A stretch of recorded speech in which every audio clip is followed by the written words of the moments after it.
आपण पाहत आहात महाराष्ट्र वृत्तदर्शन न्यूज, रोखठोक आणि निर्भीड.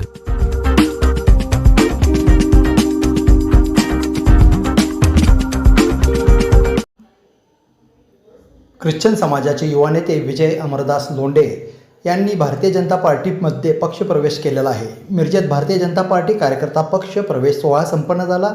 मिरजेचे लोकप्रिय आमदार डॉक्टर सुरेशभाऊ खाडे यांच्या प्रमुख उपस्थितीत पक्षप्रवेश सोहळा संपन्न झाला.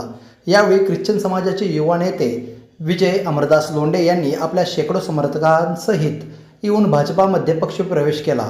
यावेळी आमदार सुधीरदादा गाडगे, भाजपाच्या ज्येष्ठ नेत्या जयश्रीताई पाटील, भाजपा जिल्हा अध्यक्ष प्रशांत ढंग, भाजपा महिला मोर्चा जिल्हा अध्यक्षा सौ स्वातताई खाडे, सौ सुमनताई सुरेश खाडे, बाळासाहेब कोणमोरे, तानाजी पाटील, सुशांत भाऊ खाडे, संगीता खोत, फारुख जमादार, गणेश माळी, नितेश कांबळे, योगेंद्र थोरात यांच्यासहित मोठ्या संख्येने पदाधिकारी आणि कार्यकर्ते उपस्थित होते.